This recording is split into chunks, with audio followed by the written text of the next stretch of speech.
Good afternoon.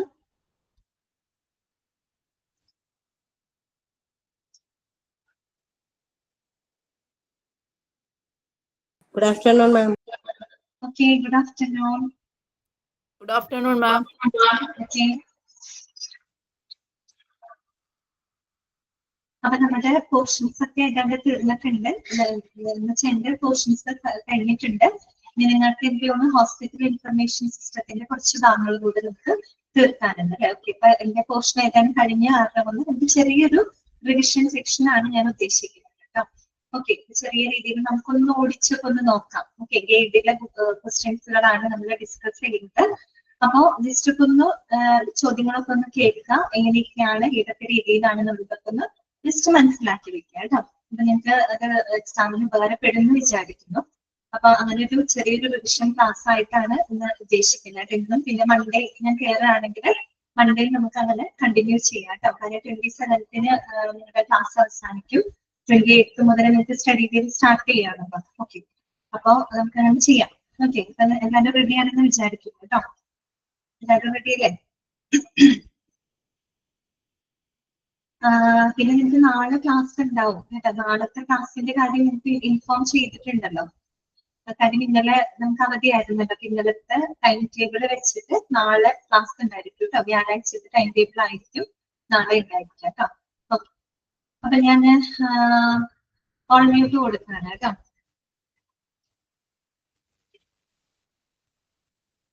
അപ്പൊ നമ്മള് ഞാൻ തേർഡും ഫോർത്തും മൊഡ്യൂളില് ഞാൻ ടോട്ടല് 8 ചാപ്റ്ററുകളാണ് ഞാൻ എടുത്തത് കേട്ടോ. 8 ചാപ്റ്ററുകളാണ് ഞാൻ എടുത്തത്. അതിലൊന്ന് പബ്ലിക് റിലേഷൻസ് ഇൻ ഹോസ്പിറ്റല്. നമ്മൾ തുടങ്ങിയ ചാപ്റ്റർ അതായിരുന്നു. പബ്ലിക് റിലേഷൻസ് ഇൻ ഹോസ്പിറ്റല് എടുത്തിരുന്നു. പിന്നെ രണ്ടാമത് ഞാൻ എടുത്തത് എത്തിക്കൽ ആൻഡ് ലീഗൽ ഇഷ്യൂസ് ആണ് കേട്ടോ. എത്തിക്കൽ ലീഗൽ ഇഷ്യൂസ്, പിന്നെ മെഡിക്കൽ റെക്കോർഡ്സ്, പിന്നെ ഇതായിരുന്നു quality assurance and NABH, quality assurance and NABH, quality management, പിന്നെ മെഡിക്കൽ ഇൻഷുറൻസ്, പിന്നെ നമ്മൾ ലാസ്റ്റ് പറഞ്ഞത് centralised medical gas system, medical എക്യുപ്മെന്റ്സും. അപ്പൊ ഈ ഒരു 8 ചാപ്റ്റേഴ്സുകളാണ് ഞാൻ നിങ്ങൾക്ക് എടുത്തത് കേട്ടോ. അപ്പൊ നമുക്ക് അതുമായിട്ട് ബന്ധപ്പെട്ട കുറച്ച് ക്വസ്റ്റ്യൻസുകളൊക്കെ ഒന്ന് ഞാൻ പറയാം, നിങ്ങൾ ശ്രദ്ധിച്ച് കേൾക്കാം. ഓക്കെ, നിങ്ങൾ പഠിക്കുന്ന സമയത്ത് അവിടെയൊക്കെ കുറെ കൂടെ ഫോക്കസ് ചെയ്ത് പഠിക്കാനായിട്ട് നോക്കുക കേട്ടോ. ഓക്കെ, അപ്പൊ നമുക്ക് തുടങ്ങാം. ഫസ്റ്റ് വൺ വരുന്നത് പബ്ലിക് റിലേഷൻസ് ഇൻ ഹോസ്പിറ്റൽ ആണ് കേട്ടോ. പബ്ലിക് റിലേഷൻ ഇൻ ഹോസ്പിറ്റൽ ആണ്.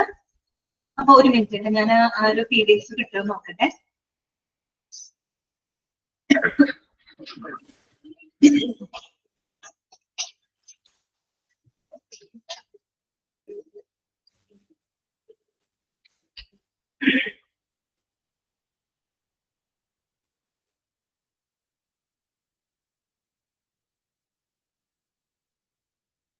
സ്ക്രീൻ കാണുന്നില്ലേ?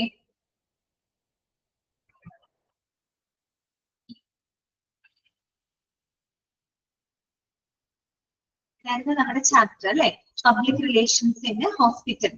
അപ്പൊ ഒരു ക്വസ്റ്റ്യൻ നിങ്ങൾ ശ്രദ്ധിക്കുക കേട്ടോ. ക്വസ്റ്റ്യൻ ഇങ്ങനെയായിരുന്നു, who was the father of public relations? Public റിലേഷന്റെ ഫാദർ ആരാണ്? Edward Bernays. നമ്മൾ ഓൾറെഡി പഠിച്ച കാര്യമാണ് അല്ലെ. അതുപോലെ എഡ്വേർഡ് ബെർണേസ് തുടക്കം തന്നെ നമ്മൾ അതാ പഠിക്കുന്നത് അല്ലെ. ഫാദർ ഓഫ് പബ്ലിക് റിലേഷൻസ് ആരാണ്? എഡ്വേർഡ് ബെർണേസ് ആണ് കേട്ടോ. ഓക്കെ, എഡ്വേർഡ് ബെർണേസിനെ പറ്റിയുള്ള ഒരു ചെറിയൊരു ബോക്സ് അവിടെ കൊടുത്തിട്ടുണ്ട്. അതിൽ നിന്ന് എങ്ങനെ വേണമെങ്കിലും ക്വസ്റ്റ്യൻസുകൾ നിങ്ങളോട് ചോദിക്കാം. ഒരു ക്വസ്റ്റ്യൻ നിങ്ങൾ ശ്രദ്ധിക്കാം. The book written by Edward Bernays is dash. ഒരു ക്വസ്റ്റ്യൻ ആണ്. അപ്പൊ ഇതിൽ നിന്നാണ് ചോദ്യം വന്നിട്ട്. എന്താണ് ആ ബുക്കിന്റെ പേരെന്താണ്? ക്രിസ്റ്റലൈസിംഗ് പബ്ലിക് ഒപ്പീനിയൻ. ഉണ്ടോ? ക്രിസ്റ്റലൈസിംഗ് പബ്ലിക് ഒപ്പീനിയൻ ചോദ്യം വന്നതാണ് കേട്ടോ. അതുപോലെ തന്നെ നമ്മള് ഇവിടെ ഒരു ഡെഫിനേഷൻ പറയുന്നുണ്ട് അല്ലെ. 2 ഡെഫിനിഷൻസ് അവിടെ പറഞ്ഞിരുന്നു. ജോൺ മില്ലറ്റിന്റെ ഒരു ഡെഫിനേഷൻ, പിന്നെ കോമൺ ആയിട്ടൊരു ഡെഫിനേഷൻ പറഞ്ഞിരുന്നു അല്ലെ.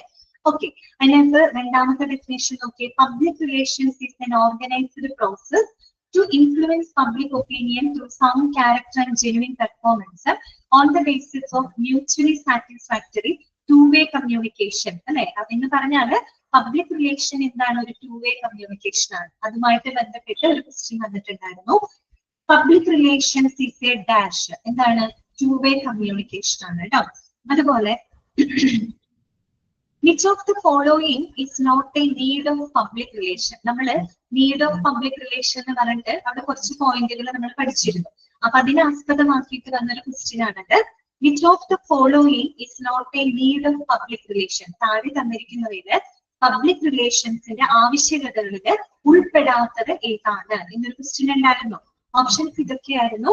അസിസ്റ്റിംഗ് റിക്രൂട്ട്മെന്റ്, ബി പറഞ്ഞത് improve the employee morale, C enhance the hospital image, D ignoring public opinion.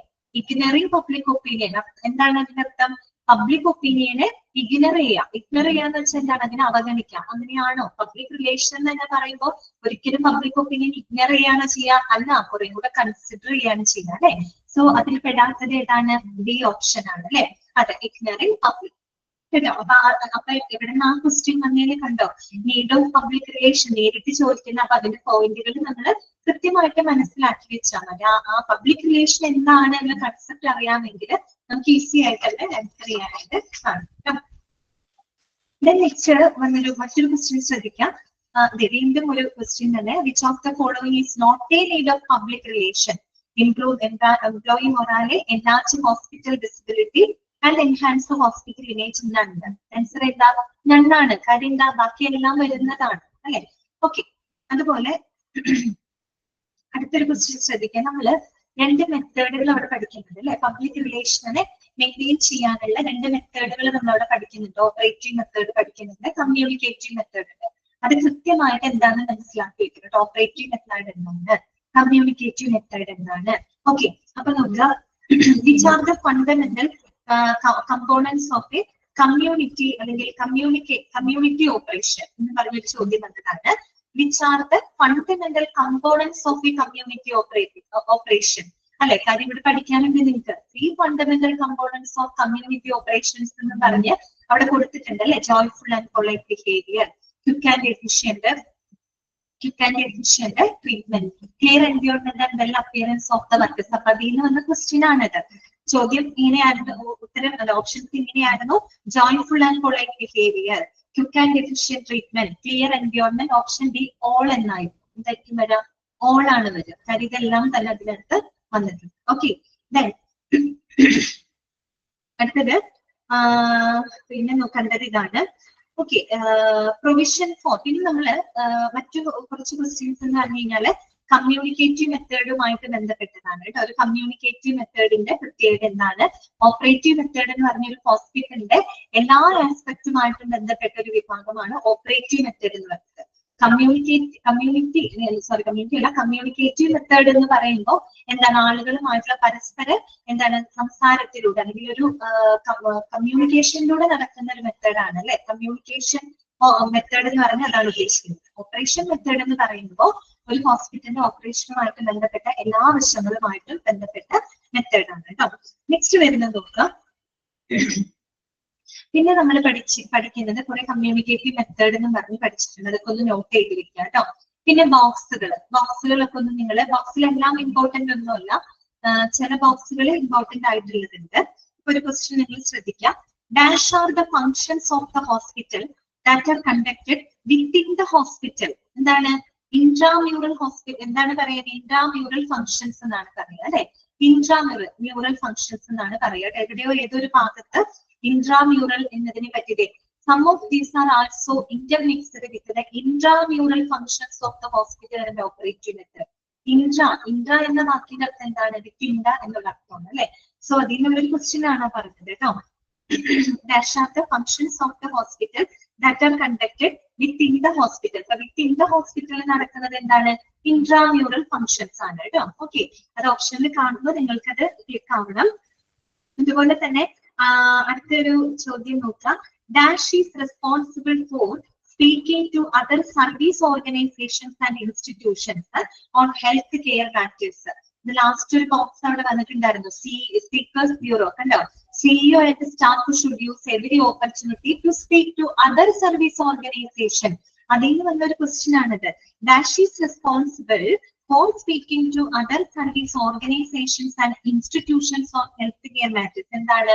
CEO ആണ് അല്ലെ. ചീഫ് എക്സിക്യൂട്ടീവ് ഓഫീസർ ആണ്. ഓക്കെ, അതുപോലെ ഇൻഡിക്കേറ്റേഴ്സ് അതൊക്കെ ഇമ്പോർട്ടന്റ് ആണ് കേട്ടോ. ഇൻഡിക്കേറ്റേഴ്സ് ഒക്കെ നിങ്ങളൊന്ന് ജസ്റ്റ് വായിച്ച് മനസ്സിലാക്കി വെക്കണം. ഒരു ക്വസ്റ്റ്യൻ നമുക്ക് നോക്കാം. Which of the following is an indicator of public relations in the community? അതായത് ഒരു കമ്മ്യൂണിറ്റിയിലെ പബ്ലിക് റിലേഷൻസുമായിട്ട് ബന്ധപ്പെട്ട ഇൻഡിക്കേറ്റേഴ്സ് എന്തൊക്കെയാണ്?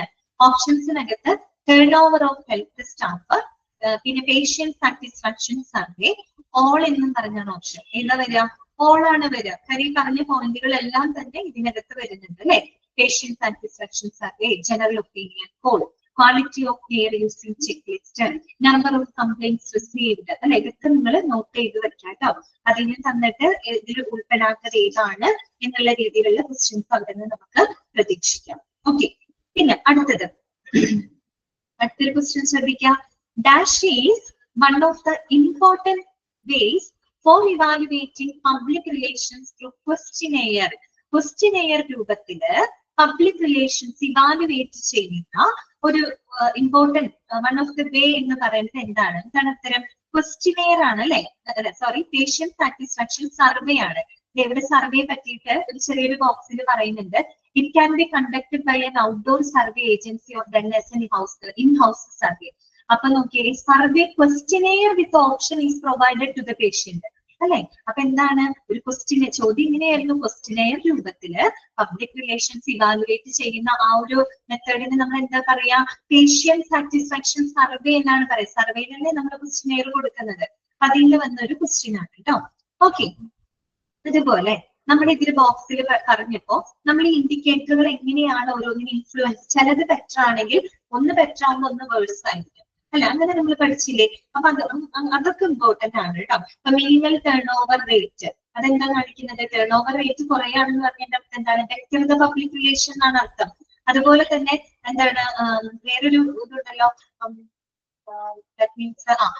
വ്യക്തിഗത voluntary efforts by the community. ഇപ്പൊ കമ്മ്യൂണിറ്റി സ്വമേധയാ നല്ല രീതിയിൽ ഹോസ്പിറ്റലിന് വേണ്ടി പ്രവർത്തിക്കുന്നുണ്ട് അല്ല, അതായത് സ്വന്തമായിട്ട് തന്നെ അവർ പ്രവർത്തിക്കും. അതാണ് വോളണ്ടറി എഫേർട്ട് എന്ന് പറയുന്നത് അല്ലെ. അത് ബെറ്റർ വോളണ്ടറി എഫേർട്ട് എന്ന് പറഞ്ഞതിന്റെ അർത്ഥം എന്താണ്? Better is the public relation എന്നാണ് അർത്ഥം. ഓക്കെ, കറക്റ്റ് ആണ് ആക്കിയ. Less the number of complaints എന്ന് പറഞ്ഞാൽ എന്താണ്? ബെറ്റർ ദ പബ്ലിക് റിലേഷൻ അല്ലെ. അങ്ങനെ കുറെ കാര്യങ്ങൾ നമ്മൾ പഠിച്ചില്ലേ. അത് ഇമ്പോർട്ടന്റ് ആണ്. അതിലൊക്കെ വേണമെങ്കിൽ ചോദിക്കാം. നമുക്കൊരു കോമൺ സെൻസ് വെച്ചിട്ട് എഴുതാവുന്ന കാര്യങ്ങളേ ഉള്ളൂ. അപ്പൊ അങ്ങനെ ഒരു ക്വസ്റ്റ്യൻ നമുക്ക് നോക്കാം. If the number of complaints received, ശ്രദ്ധിക്കാം കേട്ടോ, if the number of complaints received is less than dash is the public relation. എന്താണ് ചോദ്യത്തിന്റെ അർത്ഥം? നമുക്ക് സ്വീകരിക്കുന്ന പരാതികളുടെ എണ്ണം കുറവാണെങ്കിൽ dash is the public relation. എന്തായിരിക്കും? Better is the public relation അല്ലെ. അതന്നെയാണ് അർത്ഥം. അടുത്തത്, dash staff is an indicator of good public relation of the organisation. Dash staff is an indicator of good public relation of the organization. എന്താണ്? Minimal turn over അല്ലെ. സ്റ്റാഫിന്റെ കാര്യം പറയുമ്പോൾ maximal turn over ആണോ വരിക? അല്ല, മിനിമൽ ടേൺ ഓവർ ആണെങ്കിൽ അതെന്താണ് indicate ചെയ്യുന്ന? Good public relation.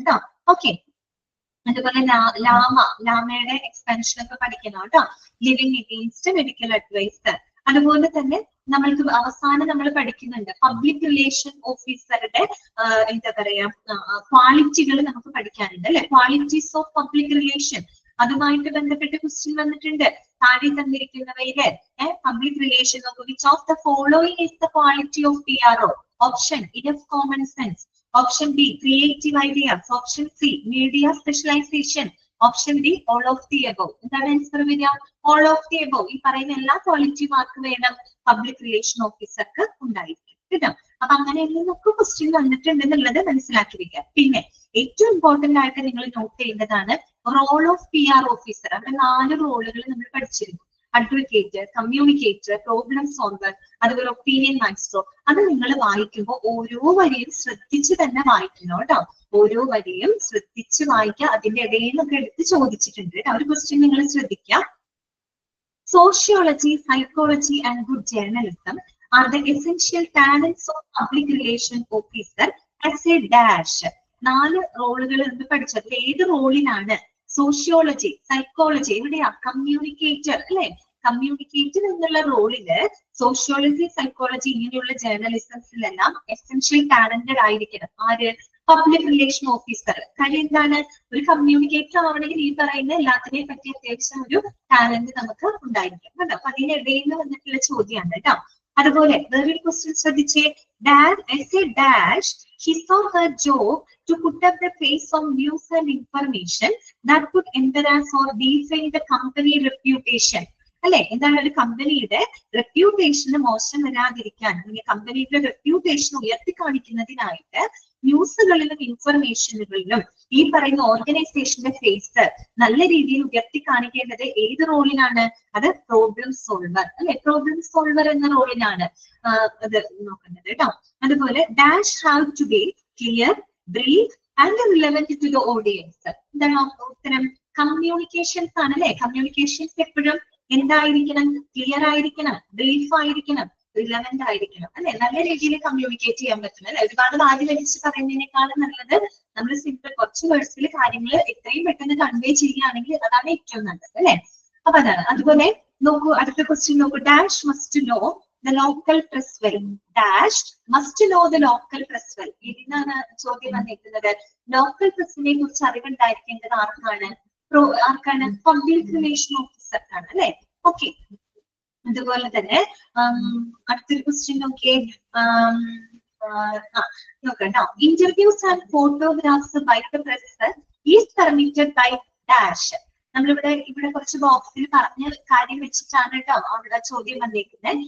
Interviews and photographs by the press is permitted by option relatives of patient, option B patient consent, C both A and B. Option എന്താ വരിക? Both A and B ആണ് വരിക. കാരണം രണ്ടു കൂട്ടരുടെ സമ്മതം ഇല്ലാതെ എന്ത് ചെയ്യാൻ പാടില്ല?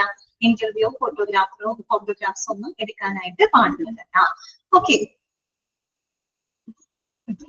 അതുപോലെ when a patient express the desires to live against the advice of physician is called dash. ഇതാണ് ചോദ്യം. When a patient expresses his desires to live against the advice of a physician is called dash. അല്ലെ, അതായത് ഡോക്ടറുടെ അഡ്വൈസിനെതിരായിട്ട് നമ്മൾ ഒരു രോഗി leave ചെയ്യാൻ ആഗ്രഹിക്കുന്നുണ്ടെങ്കിൽ അതിനെ നമ്മൾ എന്താ പറയാ?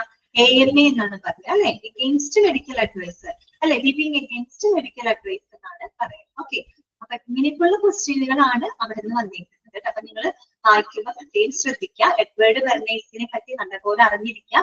അദ്ദേഹത്തിന്റെ ക്രിസ്റ്റലൈസിംഗ് പബ്ലിക് ഒപ്പീനിയൻ വളരെ ഇമ്പോർട്ടന്റ് ആണ്. ആ ബോക്സ് നിങ്ങൾ ഒരു കാരണവശാലും മിസ് ചെയ്യരുത് കേട്ടോ. അതുപോലെ ഡെഫിനേഷൻ നല്ലപോലെ വായിക്കുക. ആരുടെ നമുക്ക് ജോൺ വില്ലറ്റിന്റെ ഒരു ഡെഫിനേഷൻ ഒക്കെ പഠിക്കാനുണ്ട് കേട്ടോ. അത് സ്കിപ്പ് ചെയ്യരുത്. നീഡ് ഓഫ് പബ്ലിക് റിലേഷൻ അത് വായിക്കാം. അത് വായിച്ച് നല്ലപോലെ പോയിന്റുകൾ ക്ലിയർ ചെയ്ത് വെക്കാം. താഴെ തന്നിരിക്കുന്നവയില് പബ്ലിക് റിലേഷന്റെ ആവശ്യകതകളിൽ ഉൾപ്പെടാത്തത് ഏത്, അത് ഉൾപ്പെടുന്നത് ഏത് എന്നൊക്കെ ചോദിച്ചു കഴിഞ്ഞാല് മാറിപ്പോകരുത് കേട്ടോ. പിന്നെ രണ്ട് മെത്തേഡുകൾ, കമ്മ്യൂണിക്കേറ്റീവ് മെത്തേഡ് എന്താണ്, ഓപ്പറേറ്റീവ് മെത്തേഡ് എന്താണ്, അതിന്റെ കമ്പോണന്റുകൾ എന്തൊക്കെയാണെന്ന് നോക്കി വെക്കുക കേട്ടോ. പിന്നെ ബോക്സിൽ ഞാൻ പറഞ്ഞ പോലെ നേരത്തെ ചില ഇൻഡിക്കേറ്ററുകളുടെ ഒരു ഇത് വെച്ച് നമ്മൾ പറയുന്നുണ്ട്. അതൊക്കെ ഒന്ന് നോട്ട് ചെയ്ത് വെക്കണം കേട്ടോ. ഇൻട്രാമ്യൂറൽ ഫംഗ്ഷൻ എന്താണ്, അതുപോലെ തന്നെ നമ്മൾ പറഞ്ഞ പോലെ better the voluntary action efforts of the community, better will be the public relation. അതുപോലെ less the number of complaints, better the public relation അല്ലെ. അങ്ങനെയൊക്കെയുള്ള കാര്യങ്ങളൊക്കെ ഒന്ന് നോട്ട് ചെയ്ത് വെക്കുക. ഇൻഡിക്കേറ്റേഴ്സ് നോക്കാം കേട്ടോ. ഏതൊക്കെ ഇൻഡിക്കേറ്റേഴ്സ് ഉപയോഗിച്ചുകൊണ്ടാണ് പബ്ലിക് റിലേഷനെ നമ്മൾ ഇവാലുവേറ്റ് ചെയ്യുന്നത് കേട്ടോ. അതൊക്കെ ഒന്ന് നോക്കി വെക്കാം. അതുപോലെ തന്നെ ക്വാളിറ്റി, പബ്ലിക് റിലേഷൻ ഓഫീസറുടെ ക്വാളിറ്റി എന്താണ്, അതൊക്കെ നല്ല നമ്മൾ പഠിച്ചതാണ്. നല്ലപോലെ വായിച്ച് മനസ്സിലാക്കി വെക്കാം. അതുപോലെ അഡ്വക്കേറ്റ് റോളില് എങ്ങനെയാണ്, കമ്മ്യൂണിക്കേറ്റർ റോളിൽ എങ്ങനെയാണ്, പ്രോബ്ലം സോൾവർ എന്ന റോളിൽ എന്താണ്, ഒപ്പീനിയൻ മൈസ്റ്റർ എന്ന് പറയുന്ന റോളിൽ എന്താണ്, പിന്നെ പബ്ലിക് റിലേഷൻ ഓഫീസറുടെ ഫംഗ്ഷൻസ് ഒന്ന് നിങ്ങൾ നോക്കി വെക്കുക കേട്ടോ. നല്ലപോലെ ഒന്ന് വായിച്ച് നല്ലപോലെ മനസ്സിലാക്കി വെക്കുക. അപ്പൊ അതിൽ നിന്നൊക്കെ ക്വസ്റ്റ്യൻ വന്നു കഴിഞ്ഞാൽ നിങ്ങൾക്ക് എഴുതാൻ പറ്റും. ഓക്കെ, ക്ലിയർ ആണല്ലോ. അതുപോലെ തന്നെ അഡ്വൈസറി കമ്മിറ്റി എന്താണെന്നൊക്കെ ഒന്ന് പറഞ്ഞു വെച്ചോളൂ കേട്ടോ. അഡ്വൈസറി കമ്മിറ്റിയെ പറ്റി നമ്മൾ ഇവിടെ ഏതൊരു ബോക്സിനകത്ത് പറയുന്നുണ്ട് കേട്ടോ. അതായത് ഈ പറയുന്ന ഹോസ്പിറ്റൽ അഡ്മിനിസ്ട്രേഷൻ അവരുടെ പൊറുതന role should be suggest the hospital administration. അപ്പൊ ചിലപ്പോൾ ഇങ്ങനെ തന്നെ ചോദിക്കാം, who should suggest hospital administration the methods to overcome their shortcomings and interpret the functioning of the hospital to the community. ഉത്തരം ഏതാണ്? അഡ്വൈസറി കമ്മിറ്റി ആണ് കേട്ടോ. ആ രീതിയിലുള്ള ക്വസ്റ്റ്യൻസ് ഒക്കെ പ്രതീക്ഷ. ക്ലിയർ ആയോ? അത് ചർച്ച ചെയ്യുന്ന ഓവറോൾ ഒന്ന് ഞാൻ ഓട്ടില്ല, ഞാൻ വളരെ ഫാസ്റ്റ് ആയിട്ടാണ് കേട്ടോ പറയുന്നത്. കാര്യം എന്താന്ന് വെച്ചാല് നമുക്ക് 8 ചാപ്റ്ററിലേക്ക് ഒന്ന് ഓടിച്ചെത്തിക്കണം എന്നുള്ളൊരു രീതിയിലാണ് കേട്ടോ. ഓക്കെ, അടുത്ത് നമ്മൾ ചാപ്റ്റർ പഠിച്ചത് എത്തിക്സ് ആൻഡ് ലീഗൽ ഇഷ്യൂസ് ആണ് കേട്ടോ. അത് നോക്കട്ടെ.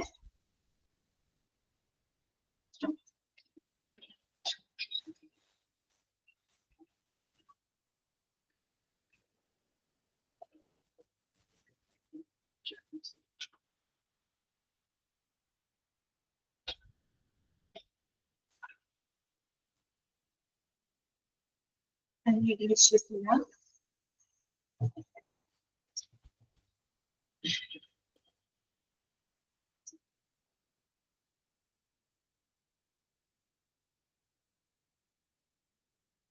അതിനകത്ത് എത്തിക്കൽ ആൻഡ് ലീഗൽ ഇഷ്യൂസ് പഠിക്കുമ്പോഴേ നിങ്ങള് നമ്മുടെ അവിടെ കൂടുതലും ചോദിച്ചു കണ്ടേക്കുന്നത് നമ്മുടെ ലോകളുടെ വർഷങ്ങൾ ഇമ്പോർട്ടന്റ് ആണ് കേട്ടോ. ഇതിനകത്ത് കിടപ്പില്ല ethical and legal issues.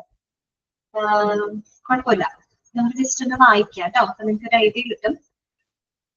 Ethical and legal issues ആണ് രണ്ടാമത് നമ്മൾ എടുത്ത ചാപ്റ്റർ. അപ്പൊ അതില് പ്രധാനമായിട്ടും നിങ്ങൾ അവിടെ പഠിക്കുമ്പോൾ എത്തിക്സ് എന്താന്നുള്ളത് മനസ്സിലാക്കി വെക്കാം. ലോകൾക്ക് 3 ഡെഫിനിഷൻ നമ്മൾ അവിടെ പഠിച്ചിട്ടുണ്ട്. അത് ഇമ്പോർട്ടന്റ് ആണ്, അത് നോട്ട് ചെയ്ത് വെക്കുക കേട്ടോ. പിന്നെ നമ്മൾ അവിടെ മെയിൻ ആയിട്ട് ചോദിച്ചു കണ്ടിരിക്കുന്നത് പല ആക്ടുകളുടെയും വർഷങ്ങൾ ഇമ്പോർട്ടന്റ് ആണ്. അപ്പൊ അന്ന് നമ്മൾ ചെറിയൊരു സൂത്രപ്പണിയൊക്കെ അന്ന് പറഞ്ഞിട്ടുണ്ടായിരുന്നു. അത് വെച്ച് പഠിക്കണം. അപ്പൊ ക്വസ്റ്റ്യൻസ് ജസ്റ്റ് ഒന്ന് നോക്കാം. Dash is described as A moral philosophy. Dash is described as A moral philosophy അല്ലെ. ധാർമ്മിക തത്വശാസ്ത്രമായിട്ട് കണക്കാക്കുന്ന എന്താണ്? എത്തിക്സ് ആണ് അല്ലെ. എത്തിക്സ് ആണ്. Okay. Then dash mentions how employees or members have to act in a particular situations.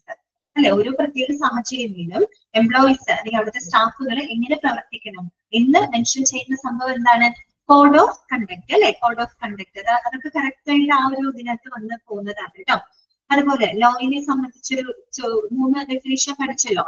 അതിന് വന്നൊരു question ആണ് a set of rules that lead human action is called. എന്താണ്? ലോ എന്നാണ് പറയുക അല്ലെ. ഓക്കെ.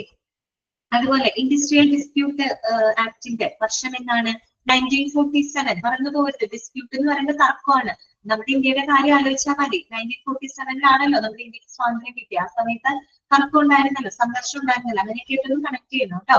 അപ്പൊ ഇൻഡസ്ട്രിയൽ ഡിസ്പ്യൂട്ട് ആക്ട് 1947 വർഷങ്ങളാണ് ചോദിച്ചിരിക്കുന്നത് കേട്ടോ. കൂടുതൽ വർഷങ്ങൾ ചോദിച്ചിട്ടുണ്ട്. അതുപോലെ തന്നെ A person who hires any services for any consideration is called. Correct sentence ആണ്. നമ്മുടെ കൺസ്യൂമർ പ്രൊട്ടക്ഷൻ ആക്ടിനകത്ത് കൺസ്യൂമർ ആരാണെന്ന് പറഞ്ഞിട്ടില്ല. ഇത് വന്ന ക്വസ്റ്റ്യൻ ആണ് കേട്ടോ. A person who hires any services for any consideration. ഉത്തരം എന്താ? കൺസ്യൂമർ ആണ് അല്ലെ. അതുപോലെ Indian medical council act established ഏത് വർഷമായിരുന്നു? Indian medical council act PDF ഇല്ല മോളെ. PDF ഇതിനകത്ത് കിടപ്പില്ല, ഡൗൺലോഡ് ചെയ്യേണ്ടി വരും. ഇതിൽ തപ്പിട്ട് കാണുന്നില്ല. ഇനി അത് നമ്മൾ എടുക്കുമ്പോഴേക്ക് സമയം പോകും, അതുകൊണ്ടാണ് കേട്ടോ. ഓക്കെ. അപ്പൊ അത് ഒന്ന് നിങ്ങൾ ക്വസ്റ്റ്യൻസ് ഒന്ന് കേൾക്കുക കേട്ടോ. ഒന്ന് ശ്രദ്ധിച്ച് കേട്ടാൽ മതി. ഓക്കെ. അപ്പൊ നോക്കുക, എന്താ പറഞ്ഞത്? Indian medical council act 1933. Okay.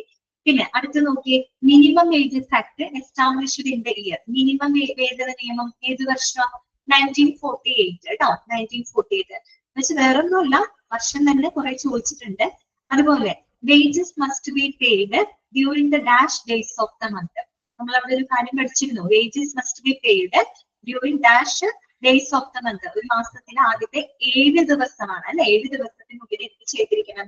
Wages പേ ചെയ്തിരിക്കണം അല്ലെ. വേതനം ആളുകൾക്ക് കൊടുത്തിരിക്കണം. അതുപോലെ PCPNDT ആക്ട് അല്ലെ. Prenatal preconception and prenatal diagnostic technique. അതിന്റെ ഫുൾ ഫോം ഒക്കെ പഠിച്ചിരിക്കണം കേട്ടോ. PCPNDT എന്നായിരുന്നു വർഷം ഓർമ്മയുണ്ടോ? 1994 സെപ്റ്റംബർ 20 ആണ് കേട്ടോ. 20 സെപ്റ്റംബർ 1994. അതുപോലെ medical termination of pregnancy act ഏതാണ് വർഷം? 1971 കേട്ടോ. Medical termination of pregnancy act എന്താണ്? 1971 കേട്ടോ. ഓക്കെ. ഇതുപോലെ prevention of violence and damage to property act established ഏത് വർഷമാണ്? 2012 ആണ്. ഏറ്റവും അവസാനം നമ്മൾ പഠിച്ച ലോ ഏതായിരുന്നു അല്ലെ. ഏറ്റവും അവസാനത്തെ ഒരു ആക്ട് ആയിരുന്നത് prevention of violence and damage to property act. ഏതായിരുന്നു? 2012. ഓക്കെ. ക്ലിയർ. അപ്പൊ അങ്ങനെയൊക്കെയുള്ള ക്വസ്റ്റ്യൻസ് അതിന് വന്നിട്ടുണ്ട്. അതുപോലെ സൊസൈറ്റീസ് രജിസ്ട്രേഷൻ ആക്ട് ഏത് വർഷമാണ്? 1860 കേട്ടോ. 1860 ആണ്. 1860 കേട്ടോ. അപ്പൊ കൂടുതൽ എന്താ ചോദിച്ചേക്കുന്നത് അവിടെ? വർഷം തന്നെയാണ് ചോദിച്ചിരിക്കുന്നത് കേട്ടോ. അപ്പൊ അതൊക്കെ ഒന്ന് നോട്ട് ചെയ്ത് വെക്കണം. എല്ലാ വർഷങ്ങളും ഇമ്പോർട്ടന്റ് ആണ് കേട്ടോ. പ്രത്യേകിച്ച് PCPNDT ആക്ട്, അതുപോലെ തന്നെ നമ്മുടെ എന്താ പറയുക പ്രിവെൻഷൻ ഓഫ് വയലൻസ് അങ്ങനത്തെ ആക്ടുകളൊക്കെ ഒന്ന് വർഷങ്ങളൊക്കെ ഒന്ന് നോട്ട് ചെയ്ത് വെക്കാം. Medical termination of pregnancy act, consumer protection act, ആരാണ് കൺസ്യൂമർ, അങ്ങനെയുള്ള ഭാഗങ്ങളൊക്കെ നോക്കി വെച്ചത്. എളുപ്പമുള്ള ചാപ്റ്റർ ആണ് കേട്ടോ. ബുദ്ധിമുട്ടൊന്നുമില്ല. ഓക്കെ. അപ്പൊ അത് അവിടെ കഴിഞ്ഞു. പിന്നെ നമ്മൾ നോക്കിയിട്ടുള്ളത് മെഡിക്കൽ റെക്കോർഡ്സ് ആണ് കേട്ടോ. മെഡിക്കൽ റെക്കോർഡ്സ് അതുമായിട്ട് ബന്ധപ്പെട്ട് വന്നിട്ടുള്ള കുറച്ച് ക്വസ്റ്റ്യൻസുകൾ നമുക്കൊന്ന് നോക്കാം. അതിന്റെ PDF ഉണ്ട് നോക്കട്ടെ.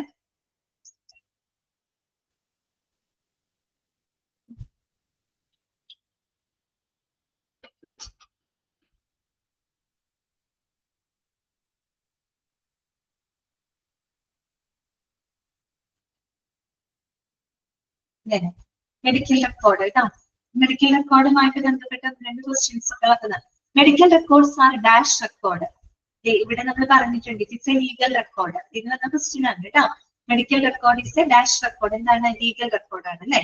ഓക്കെ, അടുത്തത് in numbering system dash numbers are normally used for the out patient and in patient.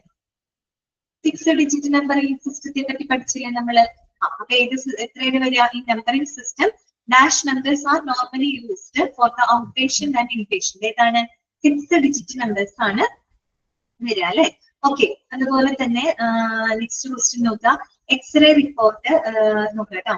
അതായത് dash records are the statement of diagnosis and procedures that the attending physician is liable for giving and authenticating the information. എന്ത് റെക്കോർഡാണ്? Admission and discharge record കേട്ടോ. Okay, അതുപോലെ തന്നെ നമ്മള് ഇവിടെ പറഞ്ഞപ്പോഴേ dash is liable for giving and authenticating information all diagnosis and procedures. ആരാണ്? Physician ആണ് അല്ലെ. അധികാരപ്പെട്ട വ്യക്തി ആരാണ്? ഫിസിഷ്യൻ ആണ് അല്ലെ. നമ്മൾ ലാസ്റ്റ് അവിടെ പറയുന്നുണ്ട് ഡിസ്ചാർജ് സമ്മറി കംപ്ലീറ്റ് ചെയ്യേണ്ടതും അതിന്റെ ഓതന്റിഫിക്കേഷൻ ഒക്കെ കൊടുക്കേണ്ട വ്യക്തി ആരാണ്? അതൊരു ഫിസിഷ്യൻ ആണ് അല്ലെ. അതുപോലെ വേറെ ഇമ്പോർട്ടന്റ് ആയിട്ടുള്ള കുറെ ഭാഗങ്ങളുണ്ട്. അതായത് നമ്മൾ അതിനകത്ത് ക്ലിനിക്കൽ ഡാറ്റ 2 കണ്ടന്റുകൾ നമ്മൾ പഠിച്ചു അല്ലെ. കണ്ടന്റുകളെ പറ്റി പഠിച്ചില്ലേ? അതായത് കണ്ടന്റ് നമ്മൾ പറഞ്ഞു അഡ്മിനിസ്ട്രേഷനുമായിട്ട് ബന്ധപ്പെട്ട കണ്ടന്റുകൾ ഉണ്ട്, ക്ലിനിക്കൽ ഡാറ്റകളും ഉണ്ടെന്ന് നമ്മൾ പഠിച്ചു. ഓക്കെ, അപ്പൊ അതിനകത്ത് ക്ലിനിക്കൽ ഡാറ്റ എന്നൊക്കെ ഇതൊക്കെ എന്താണെന്നുള്ള രീതിയിലുള്ള ക്വസ്റ്റ്യൻസുകൾ അതിൽ നിന്ന് വന്നിട്ടുണ്ട് കേട്ടോ. അപ്പൊ അങ്ങനെ ഒരു ക്വസ്റ്റ്യൻ നമുക്ക് വേണമെങ്കിൽ നോക്കാം. ക്വസ്റ്റ്യൻ ശ്രദ്ധിക്കാം.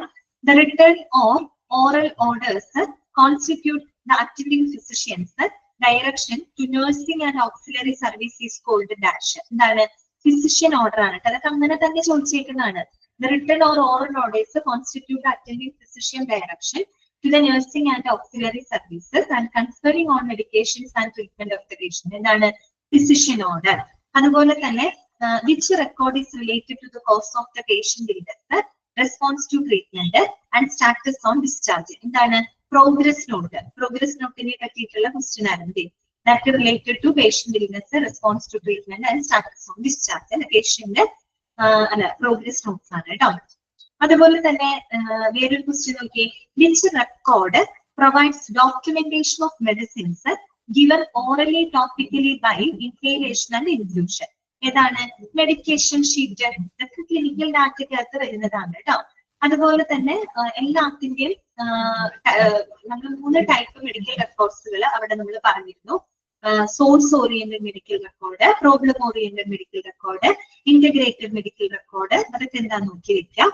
അതുപോലെ the return or progress notes in the POMR format is referred to as dash. എന്താണ് പറയുന്നത്? സോപ്പിംഗ് എന്നാണ് പറയുന്നത് അല്ലെ. സോപ്പിംഗ് എന്നുള്ള ക്വസ്റ്റ്യൻ ആണ് കേട്ടോ. അത് സോപ്പിംഗ് എന്താണെന്നുള്ളത് അവിടെ കറക്റ്റ് ആയിട്ട് കൊടുത്തിട്ടുണ്ട്. അത് വെച്ച് തന്നെ ക്വസ്റ്റ്യൻ ആണ് അല്ലെ. സോപ്പിംഗ്. ഓക്കെ, ലാസ്റ്റ് ആയിരുന്നു അല്ലെ. The return of progress notes in the POMR format is often referred to as dash. എന്താണ്? സോപ്പിംഗ് എന്നാണ് പറയുക. പിന്നെ മറ്റൊരു ക്വസ്റ്റ്യൻ ശ്രദ്ധിക്കാം. Any patient who wants to make a statement before his death, such a statement should be recorded in the patient's file in the presence of dash. അന്ന് ഞാൻ അവിടെ പറഞ്ഞിരുന്നു, ക്ലാസ് കഴിഞ്ഞപ്പോ ആ ചോദ്യം ഞാൻ പറഞ്ഞിരുന്നു, സൂചിപ്പിച്ചിരുന്നു. അതായത് മരണമൊഴി കൊടുക്കുന്നതിന് മുൻപായിട്ട് ആരുടെ സാന്നിധ്യത്തിലാണ് ഒരു റെക്കോർഡ് അവിടെ എന്ത് ചെയ്യേണ്ടത്? രജിസ്റ്റർ ചെയ്യേണ്ടത് അല്ലെ. അത് നമ്മൾ ചോദ്യം ആരുടെ? മജിസ്ട്രേറ്റ് ആണ്. അത് നിങ്ങൾ പഠിച്ചു വെക്കണം. അത് കൂടാണ്ട് ചിലപ്പോൾ ക്വസ്റ്റ്യൻ അങ്ങനെയാകെ ചോദിക്കുന്നത് മജിസ്ട്രേറ്റിന്റെ അസാന്നിധ്യത്തിൽ ആരുടെ പ്രസൻസിലാണ് അത് ചെയ്യേണ്ടത്. അപ്പൊ നമ്മൾ 3 പേരുടെ കാര്യങ്ങൾ പറഞ്ഞു അല്ലെ. ഒന്നെങ്കിൽ ഹോസ്പിറ്റൽ അഡ്മിനിസ്ട്രേഷൻ അല്ലെങ്കിൽ ഡോക്ടർ, നഴ്സ്, ഇവരുടെ സാന്നിധ്യത്തിൽ വേണം. അങ്ങനെ ഒരു പോയിന്റ് നമ്മൾ അവിടെ പഠിച്ചിട്ടുണ്ട് കേട്ടോ. അതൊക്കെ ഇമ്പോർട്ടന്റ് ആണ്. ആ ഭാഗങ്ങളൊക്കെ നല്ലപോലെ നോക്കി വെക്കുക കേട്ടോ. അതിൽ നിന്നൊക്കെ ഇങ്ങനെ തിരിച്ചു മറിച്ചിട്ട് ചോദിച്ചു കഴിഞ്ഞു കഴിഞ്ഞാല് നിങ്ങൾക്ക് തെറ്റിപ്പോകരുത്. ഓക്കെ, പിന്നെ എന്താണ് POMR stands four?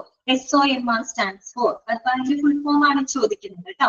Problem oriented medical record അല്ലെങ്കിൽ സോഴ്സ് ഓറിയന്റഡ് മെഡിക്കൽ റെക്കോർഡ് അങ്ങനെയൊക്കെ ചോദിച്ചിട്ടുണ്ട്.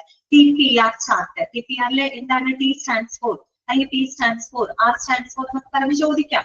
അപ്പൊ T എന്താണ്? ടെമ്പറേച്ചർ ആണ്, P പ്രഷർ ആണ്, R എന്താണ്? റെസ്പിറേഷൻ ആണ്. ഓക്കെ, അങ്ങനെയൊക്കെയുള്ളത് ശ്രദ്ധിക്കുക കേട്ടോ. അത് എളുപ്പമുള്ള ഒരു ചാപ്റ്റർ ആണ്, അത്ര വലിയ ബുദ്ധിമുട്ടൊന്നുമില്ല കേട്ടോ.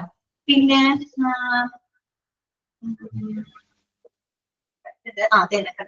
Dash have to complete the records before the discharge of a patient.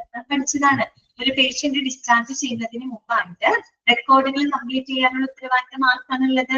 Physician ആണുള്ളത് അല്ലെ. ഓപ്ഷൻ എടുത്ത് വേറെ പലതൊക്കെ കാണൂട്ടോ, നഴ്സിംഗ് സൂപ്രണ്ട് അല്ലെങ്കിൽ ഹോസ്പിറ്റൽ അഡ്മിനിസ്ട്രേറ്റർ എന്നൊക്കെ പറഞ്ഞ് കാണും. എന്താണ്? ഫിസിഷ്യൻ ആണ് കേട്ടോ. ഓക്കെ, അങ്ങനെയുള്ള രീതിയിലുള്ള ക്വസ്റ്റ്യൻസ് ഒക്കെയാണ് വന്നിരിക്കുന്നത്.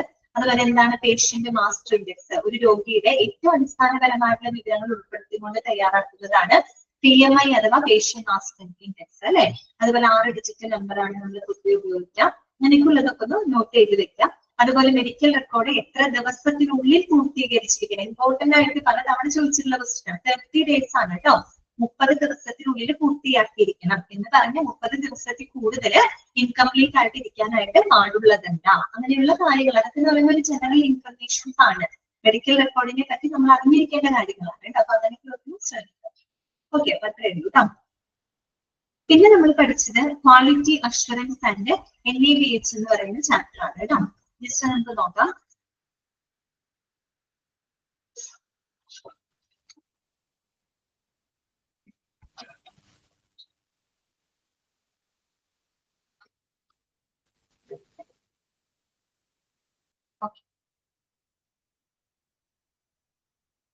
ക്വാളിറ്റി അഷ്വറൻസിനകത്ത് ശരിക്കും നമ്മൾ പഠിച്ച കാര്യങ്ങൾ എന്തൊക്കെയാ? അതായത് ക്വാളിറ്റി അഷ്വറൻസ് QA എന്താണ്, QC ക്വാളിറ്റി കൺട്രോൾ എന്താണ്, TQM ടോട്ടൽ ക്വാളിറ്റി മാനേജ്മെന്റ് എന്താണ്, QC എന്നതുപോലെ ക്വാളിറ്റി സർട്ടിഫിക്കേഷൻ എന്താണ്, അങ്ങനെയൊക്കെയുള്ള കാര്യങ്ങൾ നമ്മൾ പഠിച്ചിട്ടുണ്ടാവും. ഓക്കെ, അപ്പൊ അതിനെ ആസ്പദമാക്കിയിട്ടുള്ള കുറച്ച് ക്വസ്റ്റ്യൻസുകൾ നമുക്ക് നോക്കാം. നോക്കാം, NABH ഫുൾ ഫോം വളരെ ഇമ്പോർട്ടന്റ് ആണ് കേട്ടോ. അത് മറന്നു പോകരുത്. NABH അതുപോലെ നോക്കൂ, dash is A part of A quality management centred on providing confidence that quality requirements will be satisfied. അപ്പൊ ആ കീവേഡ് നോക്കിയാൽ കിട്ടും. കോൺഫിഡൻസ് തരുന്ന എന്താണ്? ക്വാളിറ്റി അഷ്വറൻസ് ആണ് അല്ലെ. ഓപ്ഷൻ എടുത്ത് ക്വാളിറ്റി ഇംപ്രൂവ്മെന്റ് ഉണ്ടായിരിക്കും, അല്ലെങ്കിൽ എന്താ പറയാ ക്വാളിറ്റി സർട്ടിഫിക്കേഷൻ ഉണ്ടായിരിക്കും. അപ്പൊ എന്താണ്? ക്വാളിറ്റി അഷ്വറൻസ് ആണ്. ഞാൻ പറഞ്ഞു, കോൺഫിഡൻസ് തരുന്നത് ക്വാളിറ്റി അഷ്വറൻസ് ആണ്. ഇംപ്രൂവ്മെന്റ് എന്ന് പറഞ്ഞാൽ അതൊരു ഓൺഗോയിങ് പ്രോസസ് ആണ്. അന്ന് പറഞ്ഞിരുന്നു കണ്ടിന്യൂസ് പ്രോസസ് ആണ്. അങ്ങനെയൊക്കെയുള്ളത് നോട്ട് ചെയ്ത് വെക്കുക കേട്ടോ. അതുപോലെ what is the full form of TQM? TQMന്റെ ഫുൾ ഫോം ചോദിച്ചിട്ടുണ്ട്, ടോട്ടൽ ക്വാളിറ്റി മാനേജ്മെന്റ് കേട്ടോ. അതുപോലെ നോക്കിയേ, dash is an ongoing response. Ongoing എന്ന് പറഞ്ഞ വാക്കിന്റെ കണ്ടിന്യൂസ് എന്നുള്ള അർത്ഥമാണ് അല്ലെ. Okay, continuous response to quality valuation. ഏതാണ് ഉത്തരം? ക്വാളിറ്റി ഇംപ്രൂവ്മെന്റ് അല്ലെ. ഓൺഗോയിങ് കണ്ടിന്യൂസ് എന്നൊക്കെ കേൾക്കുമ്പോൾ ക്വാളിറ്റി ഇംപ്രൂവ്മെന്റ് ആണ്. ഓക്കെ, അടുത്തത് എന്താണ്? Dash is a process for improving patient contentment and enhancing quality standards across the hospital of our country. ഇതാണ് quality certification. നിങ്ങൾ എന്നാ ആ കറക്റ്റ് ചോദ്യമാണത്. Dash is a process for improving the patient contentment and enhancing quality standards across the hospital of our country അല്ലെ. നമ്മുടെ രാജ്യത്തുടനീളമുള്ള ഹോസ്പിറ്റലിലെ quality സ്റ്റാൻഡേർഡുകൾ ഉയർത്തുന്നതിനും പേഷ്യന്റിന്റെ സംതൃപ്തി വർദ്ധിപ്പിക്കുന്നതിനുമായിട്ടുള്ള പ്രക്രിയനെ നമ്മൾ എന്താ പറയാ? ക്വാളിറ്റി സർട്ടിഫിക്കേഷൻ എന്നാണ് പറയുക കേട്ടോ. അങ്ങനെയൊക്കെ ശ്രദ്ധിക്കാം. പിന്നെ dash is the public recognition. Public recognition എന്ന് പറഞ്ഞാൽ എന്താണ്? അക്രഡിറ്റേഷൻ ആണ് അല്ലെ. അക്രഡിറ്റേഷൻ ആണ്. പിന്നെ നമ്മൾ ക്വാളിറ്റി മാനേജറുടെ റെസ്പോൺസിബിലിറ്റി പഠിക്കുന്നുണ്ട്. ഇവിടെയും പഠിക്കുന്നുണ്ട്, ക്വാളിറ്റി മാനേജ്മെന്റിനകത്തും പഠിക്കുന്നുണ്ട്. സെയിം പോയിന്റുകളാണ് രണ്ടിലും വരുന്നത്. അത് പ്രത്യേകം നോട്ട് ചെയ്ത് വെക്കണം കേട്ടോ. ക്വാളിറ്റി തന്നിരിക്കുന്നവര് ക്വാളിറ്റി മാനേജറുടെ റെസ്പോൺസിബിലിറ്റിയിൽ ഉൾപ്പെടുന്നത് ഏതാണ്, ഉൾപ്പെടാത്തത് ഏതാണ് എന്നുള്ള രീതിയിലുള്ള ക്വസ്റ്റ്യൻസ് ഒക്കെ ചോദിച്ചു കണ്ടിട്ടുണ്ട് കേട്ടോ. ഓക്കെ, പിന്നെ നമ്മള് അക്രഡിറ്റേഷനിൽ നമ്മള് ഇത് പഠിച്ചിട്ടുണ്ട്. അതായത് ഒരു NABH അക്രഡിറ്റേഷന് 10 ചാപ്റ്റർ ഉണ്ട്, 100 സ്റ്റാൻഡേർഡുകൾ ഉണ്ട്, 651 ഒബ്ജക്റ്റീവ് ഇവന്റുകളുണ്ട് കേട്ടോ. അതൊക്കെ ഒന്ന് നിങ്ങൾ പഠിക്കുമ്പോൾ ശ്രദ്ധിക്കുക. അതുപോലെ NABHന്റെ ഫുൾ ഫോം, NABLന്റെ ഫുൾ ഫോം, ACHSIയുടെ ഫുൾ ഫോം, പിന്നെ NABH 8ാമത്തെ എഡിഷൻ ആണ് ഇപ്പോ നിലവിൽ പോയിക്കൊണ്ടിരിക്കുന്നത്. 5ാമത്തെ എഡിഷൻ ആണ്. അതുപോലെ NABH ഹോസ്പിറ്റലിനെ എത്രയായിട്ട് ക്ലാസിഫൈ ചെയ്തിട്ടുണ്ട്? 2ആയിട്ട് ക്ലാസിഫൈ ചെയ്തിട്ടുണ്ട് അല്ലെ. സ്മോൾ ഹെൽത്ത് കെയർ ഓർഗനൈസേഷൻ, അതുപോലെ തന്നെ എന്താണ് ഈ പറയുന്ന സാധാരണ ഹെൽത്ത് കെയർ ഓർഗനൈസേഷൻ ഇതിനെ ബേസ് ചെയ്തിട്ടാ ബെഡുകളുടെ എണ്ണത്തിനെ അടിസ്ഥാനപ്പെടുത്തിക്കൊണ്ടാണ് അല്ലെ. 50 ബെഡിൽ താഴെ ഉണ്ടെങ്കിൽ SHCO സ്റ്റാൻഡേർഡ്സും 50 ബെഡിൽ കൂടുതലാണെങ്കിൽ അത് HCO സ്റ്റാൻഡേർഡ്സിലാണ് പെടുന്നത്. പിന്നെ നമ്മൾ പ്രധാനമായിട്ടും NABH സ്റ്റാൻഡേർഡുകളുടെ അതുപോലെ കാറ്റഗറി ഒക്കെ ഓർത്ത് വെക്കാം കേട്ടോ. എത്ര കാറ്റഗറി 650 നമ്മൾ ആ കാറ്റഗറി ആയിട്ട് നമ്മൾ തിരിച്ച് ചെയ്ത് 4 കാറ്റഗറി ഒക്കെ ഉണ്ടല്ലോ. അതായത് commitment category, core category, achievement category, excellence കാറ്റഗറിയിലൊക്കെ എത്ര എണ്ണം ഉണ്ടെന്നൊക്കെ ഉള്ളത് ഒന്ന് നോട്ട് ചെയ്ത് വെക്കാം. പിന്നെ NABH സ്റ്റാൻഡേർഡുകളിൽ തന്നെ നമ്മൾ 2 സ്റ്റാൻഡേർഡുകൾ പറഞ്ഞു. Patient centred standard, organisation centred standard. അതിന് കൂടുതലും അതിന്റെ എക്സ്പാൻഷൻ ഫോം ഒക്കെ എടുത്ത് ചോദിച്ചിട്ടുണ്ട് കേട്ടോ. ഫുൾ ഫോം ഓഫ് COP, COPയുടെ ഫുൾ ഫോം എന്താ? Care of patient. അതുപോലെ ഫുൾ ഫോം HICയുടെ ഫുൾ ഫോം എന്താ? ഹോസ്പിറ്റൽ ഇൻഫെക്ഷൻ കൺട്രോൾ കണ്ടോ. ആ രീതിയിലൊക്കെയുള്ള ക്വസ്റ്റ്യൻസ് അതിന് വന്നിട്ടുണ്ട് കേട്ടോ. അതുപോലെ നമ്മൾ ക്വാളിറ്റി ഇൻഡിക്കേറ്റേഴ്സ് പറഞ്ഞു അല്ലെ, കീ പെർഫോമൻസ് ഇൻഡിക്കേറ്റേഴ്സ് നമ്മൾ അവിടെ പറഞ്ഞിരുന്നു അല്ലെ. Okay, quality indicators is also otherwise known as, മറ്റൊരു പേരും കൂടി ഉണ്ടല്ലോ ക്വാളിറ്റി ഇൻഡിക്കേറ്റേഴ്സിന് പറയുന്ന മറ്റൊരു പേരാണ് കീ പെർഫോമൻസ് ഇൻഡിക്കേറ്റർ. തിരിച്ചു ചോദിക്കാട്ടോ, key performance indicators is also known as quality indicators എന്ന് നമുക്ക് പറയാം. ഓക്കെ, അതുപോലെ തന്നെ what is the full form of ACHSI? നമ്മൾ കുറച്ച് അക്രഡിറ്റേഷൻ ബോഡീസ് ഒക്കെ അതിനകത്ത് പഠിക്കുന്നുണ്ട്. ACHSIയുടെ ഫുൾ ഫോം എന്താണ്? ഓക്കെ, ഇതൊക്കെ ഒന്ന് നോട്ട് ചെയ്ത് വെക്കാം കേട്ടോ. അപ്പൊ ശരിക്കും ആ ചാപ്റ്ററിനകത്ത് ക്വാളിറ്റി എന്താണ്, ക്വാളിറ്റി അഷ്വറൻസ്, ഇംപ്രൂവ്മെന്റ് എന്താണ്, ആ കീവേഡ് ഒക്കെ നോക്കി വെച്ചാൽ കിട്ടും കേട്ടോ. ടോട്ടൽ ക്വാളിറ്റി മാനേജ്മെന്റ്, TQMന്റെ ഫുൾ ഫോം, ക്വാളിറ്റി സർട്ടിഫിക്കേഷൻ എന്താണ്, ക്വാളിറ്റി മാനേജറുടെ റെസ്പോൺസിബിലിറ്റീസ് എന്തൊക്കെയാണ്, അതൊക്കെ നോട്ട് ചെയ്ത് വെക്കാം. അക്രഡിറ്റേഷനിലോട്ട് കടക്കുമ്പോൾ കുറെ കൂടി ഇമ്പോർട്ടൻസ് കൊടുക്കാം. അക്രഡിറ്റേഷൻ എന്ന് പറഞ്ഞാൽ ഒരു പബ്ലിക് റെക്കഗ്നീഷൻ ആണ്, അതൊരു നോൺ കമ്പൽസറി ആയിട്ടുള്ള കാര്യമാണ്, അങ്ങനെയൊക്കെയുള്ളേ. പിന്നെ NABHന്റെ ഫുൾ ഫോം പഠിച്ചു വെക്കാം. NABH എന്ന് പറഞ്ഞാൽ നമ്മുടെ ഗവൺമെന്റ് ഓഫ് ഇന്ത്യയുടെ ക്വാളിറ്റി കൗൺസിൽ ഓഫ് ഇന്ത്യക്ക് സ്ഥാപിതമായിട്ട് ഒരു ഓട്ടോണമസ് ബോഡിയാണ്. നിലവിൽ 5ാമത്തെ എഡിഷനാണ് ഇപ്പൊ പോയിക്കൊണ്ടിരിക്കുന്നത്. 10 ചാപ്റ്ററുകളുണ്ട്, 100 സ്റ്റാൻഡേർഡുകളുണ്ട്, 651 ഒബ്ജക്റ്റീവ് എലമെന്റ്സുകൾ ഉണ്ട്. ഇതൊക്കെ നോട്ട് ചെയ്ത് വെക്കാം കേട്ടോ. അതുപോലെ എന്താണ് കീ പെർഫോമൻസ് ഇൻഡിക്കേറ്റർ എന്ന് പറയുന്ന മറ്റൊരു പേരെന്താണ്? Quality indicator. 3 മാനുവലുകൾ വേണമെന്ന് പറഞ്ഞു. NABH റിക്വയർമെന്റിന് 3 മാനുവൽസ് വേണം. ഏതൊക്കെയാണ് 3 മാനുവൽസുകൾ? ഒന്ന് ക്വാളിറ്റി, സേഫ്റ്റി, അതുപോലെ തന്നെ ഇൻഫെക്ഷൻ കൺട്രോൾ. ഇത് 3മായിട്ട് ബന്ധപ്പെട്ട മാനുവലുകൾ ഉണ്ടായിരിക്കണം. നേരത്തെ പഠിച്ചു കമ്മിറ്റികൾ 8 കമ്മിറ്റി വേണമെന്നൊക്കെ നമ്മൾ പറഞ്ഞു. പിന്നെ 32 എണ്ണം നമ്മൾ പറഞ്ഞത് കീ പെർഫോമൻസ് ഇൻഡിക്കേറ്റേഴ്സ് ആണ്. കാര്യം ഫുൾ ഫോം ഒക്കെ നോക്കി വെക്കുക. പ്രത്യേകിച്ച് patient centred NABH standard, organisation centred സ്റ്റാൻഡേർഡിലൊക്കെ കുറച്ച് ലിസ്റ്റ് ഔട്ട് ചെയ്തിട്ടുണ്ട്. അതിന്റെ ഫുൾ ഫോമുകളൊക്കെ നോക്കി വെക്കുക കേട്ടോ. അത്രയൊക്കെയാണ് ആ ഒരു ചാപ്റ്ററിനെ പറ്റി നമുക്ക് പറയാനുള്ളത്. അതിനെ തുടർന്ന് പിന്നെ നമ്മൾ എടുത്ത ചാപ്റ്റർ ക്വാളിറ്റി മാനേജ്മെന്റ് ആണ് അല്ലെ. ഓക്കെ, അതുമായിട്ട് സിമിലാരിറ്റി ഉള്ള ചാപ്റ്റർ ആയതുകൊണ്ട് നമ്മൾ പിന്നെ അതാണ് എടുത്തത് അല്ലെ, ക്വാളിറ്റി മാനേജ്മെന്റ്.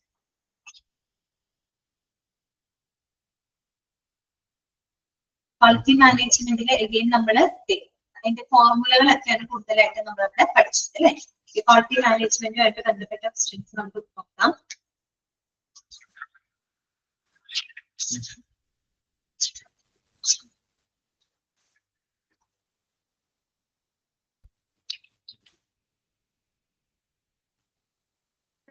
അതിനകത്ത് അടുത്തൊരു ക്വസ്റ്റ്യൻ നോക്കാം കേട്ടോ.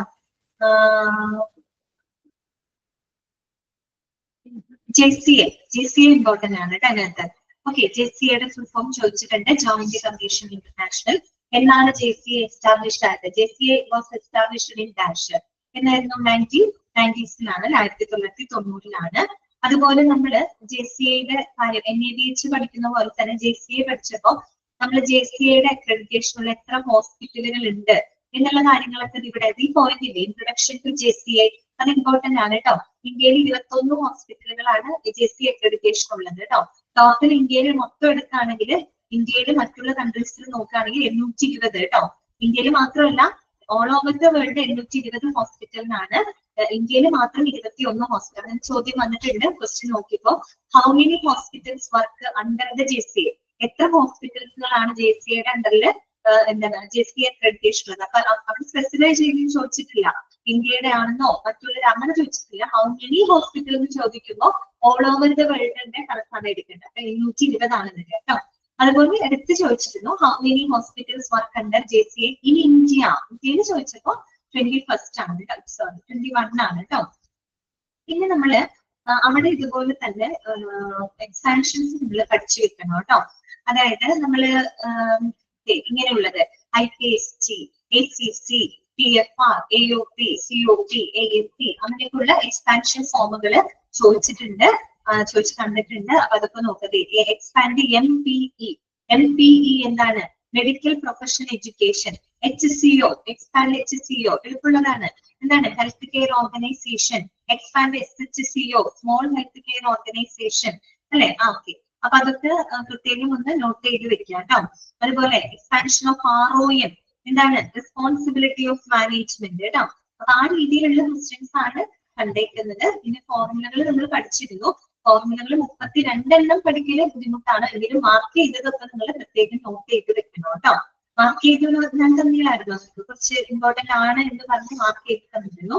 അപ്പൊ അതൊക്കെ ഒന്ന് നോട്ട് ചെയ്ത് വെക്കണം. എന്തായാലും നിങ്ങൾ ഉദ്ദേശിക്കുന്ന പോലെ വളരെ ബുദ്ധിമുട്ടുള്ള ക്വസ്റ്റ്യൻസുകളൊന്നും അതിന് വരില്ല കേട്ടോ. അങ്ങനെ നിങ്ങൾ പേടിക്കേണ്ട. ഒത്തിരി ഇങ്ങനെ എന്താണ് കിട്ടാത്ത നിങ്ങൾക്ക് ബുദ്ധിമുട്ടുള്ള ഭാഗമൊന്നും വരില്ല. കൊടുത്ത എക്സ്പാൻഷനുകളൊക്കെ ഒന്ന് നോക്കി വെക്കുക കേട്ടോ. JCയുടെ ഫുൾ ഫോമുകള്, ഇൻട്രൊഡക്ഷൻ ടു JC എന്നുള്ള ഭാഗങ്ങളൊക്കെ നല്ലപോലെ നോട്ട് ചെയ്ത് വെക്കുക കേട്ടോ. ഓക്കെ, ഇത്രയും പറ്റി പറയാനുള്ളൂ. പിന്നെ നമ്മൾ പഠിച്ചത് മെഡിക്കൽ ഇൻഷുറൻസിനെ പറ്റിയിട്ടാണ് കേട്ടോ. മെഡിക്കൽ ഇൻഷുറൻസ് ചാപ്റ്റർ എടുക്കട്ടെ.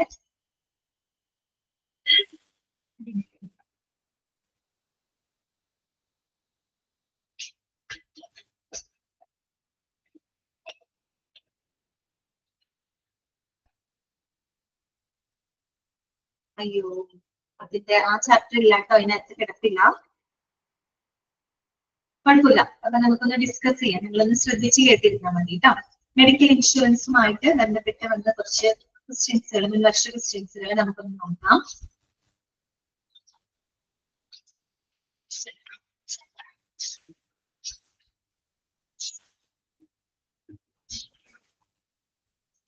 മെഡിക്കൽ ഇൻഷുറൻസിന് ഹെൽത്ത് നമ്മളവിടെ കുറച്ച് ടേംസുകളൊക്കെ പരിചയപ്പെട്ടിരുന്നു. ആ ടേമുകളൊക്കെ നിങ്ങൾ നോട്ട് ചെയ്ത് വെക്കണം കേട്ടോ.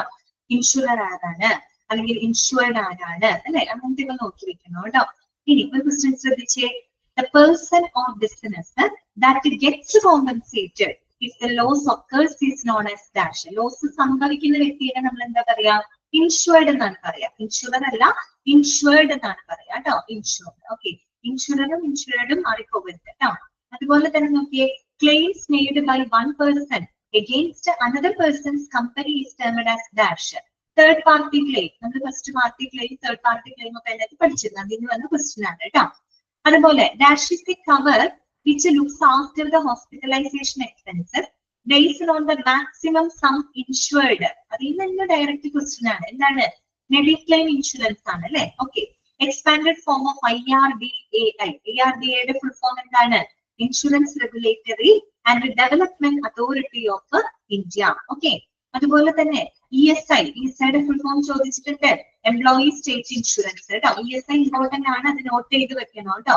ESI ആക്ട് എന്നാണ് 1948. അതില് ഒരിക്കലും മറന്നു പോകരുത്. എംപ്ലോയറിന്റെ കോൺട്രിബ്യൂഷൻ 3.25 ആണ്. തൊഴിലുടമകളുടെ എംപ്ലോയി തൊഴിലാളികളുടെ കോൺട്രിബ്യൂഷൻ 1.75 ആണ്. മറന്നു പോകരുത് കേട്ടോ. ക്വസ്റ്റ്യൻ നോക്കി വായിക്കണം. എംപ്ലോയർ ആണോ എംപ്ലോയി ആണോ എന്ന് നോക്കിയിട്ട് വേണം നിങ്ങൾ കറക്റ്റ് മാർക്ക് ചെയ്യാൻ. എംപ്ലോയർ എന്ന് കേട്ടാൽ തൊഴിലുടമകളാണ്, അവര് 3.25 ആണ്. എംപ്ലോയി എന്ന് പറഞ്ഞ തൊഴിലാളികളാണ്, അത് 1.75 കേട്ടോ, സോറി 0.75 ആണ് അവര് ചെയ്യുന്നത്, കോൺട്രിബ്യൂട്ട് ചെയ്യുന്നത് കേട്ടോ. പിന്നെ നമ്മൾ ESIയുടെ കുറച്ച് പ്രത്യേകതകളൊക്കെ പഠിച്ചിരുന്നു.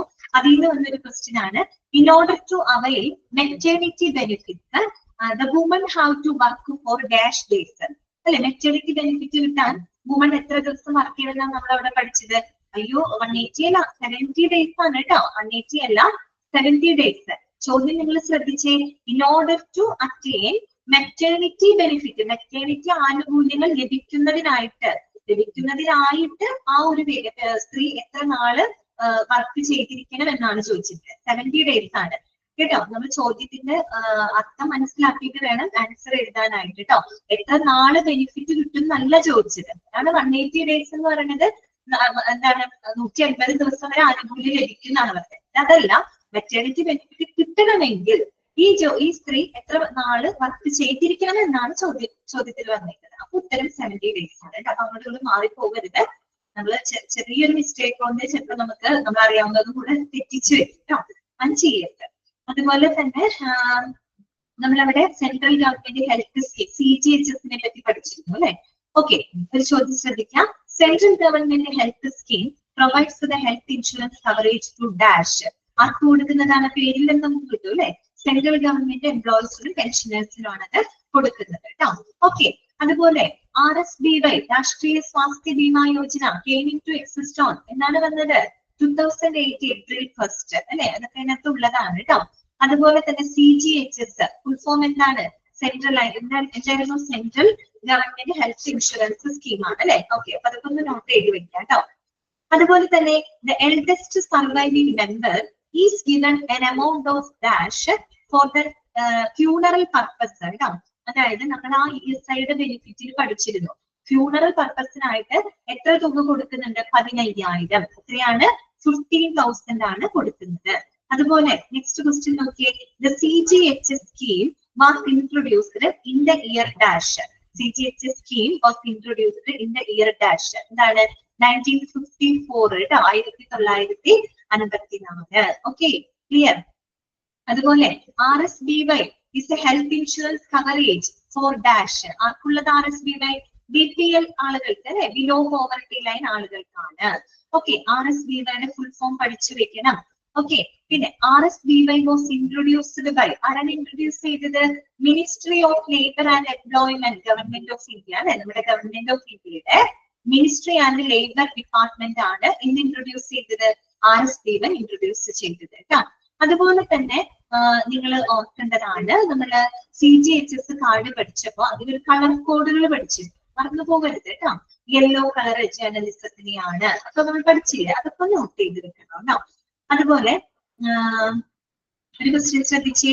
Dash is A benefit that covers the insured for any serious or critical illness such as cancer, paralysis, major organ transplant etcetera. ഏത് കവറേജ് ആണ്? ക്രിട്ടിക്കൽ ഇൽനെസ് കവർ അല്ലെ. പല ഒരു 3-4 ടൈപ്പ് കവറേജുകൾ നമ്മൾ അതിനകത്ത് പഠിച്ചിരുന്നു മെഡിക്കൽ ഇൻഷുറൻസിന്റെ ഭാഗമായിട്ട്. അതിനകത്ത് വരുന്നതാണ് ക്രിട്ടിക്കൽ ഇൽനെസ് കവർ കേട്ടോ. ഓക്കെ, അതിന് വന്നത് ക്വസ്റ്റ്യൻ ആണ്. അതുപോലെ തന്നെ A pensioner is a dash card holder in CGHS. കണ്ടോ, കളർ കോഡിന് വന്നതാണ്. A pensioner is a dash card holder in CGHS. ഏതാണ്? ഇതായിരുന്നു ഗ്രീൻ കാർഡ് ആണ് അല്ലെ. അത് വേണമെങ്കിൽ ഫ്രീഡം ഫൈറ്റർ വെച്ച് ചോദിക്കാം കേട്ടോ. ഫ്രീഡം ഫൈറ്ററുടെ കളർ കോഡ് തന്നെയാണ്, ഗ്രീൻ തന്നെയാണ് കേട്ടോ. ഓക്കെ, അങ്ങനെയൊക്കെയാണ് അതിന്റെ ക്വസ്റ്റ്യൻ. എളുപ്പമാണ്. അതിന് നമ്മൾ 3 സ്കീമുകളാണ് പ്രധാനമായിട്ടും നോട്ട് ചെയ്ത് പഠിച്ചത്. ESIC, CGHS, RSBY. അതിന്റെയൊക്കെ വർഷം നോക്കി വെക്കാം, എന്തൊക്കെ ബെനിഫിറ്റുകളാണ്. അത് വായിക്കുന്ന ഒന്നും വേണ്ട, അതായത് കാണാപ്പാടൊന്നും പഠിക്കണ്ട. നിങ്ങളത് വായിക്കുമ്പോൾ നല്ലപോലെ മനസ്സിരുത്തി വായിച്ചാൽ മതി കേട്ടോ. അപ്പൊ തന്നെ നിങ്ങൾക്ക് അത് കിട്ടും. പിന്നെ നമ്മൾ ആ തുടക്കം പറഞ്ഞ പോയിന്റുകൾ ഉണ്ടല്ലോ, കുറെ ടേമുകൾ നമ്മൾ ക്ലെയിം എന്താണ്, അല്ലെങ്കിൽ ഇൻഷുർഡ് ആരാണ്, ഇൻഷുറർ ആരാണ്, ഫസ്റ്റ് പാർട്ടി ക്ലെയിം എന്താണ്, തേർഡ് പാർട്ടി ക്ലെയിം എന്താണ്. പിന്നെ 2 എണ്ണം തന്നിരുന്നു, ഹെൽത്ത് ഇൻഷുറൻസും മെഡിക്ലെയിം ഇൻഷുറൻസും. രണ്ടും തമ്മിൽ നമുക്ക് ഏകദേശം ഒരുപോലെ തോന്നുന്നെങ്കിൽ ചെറിയൊരു വ്യത്യാസമുണ്ട്.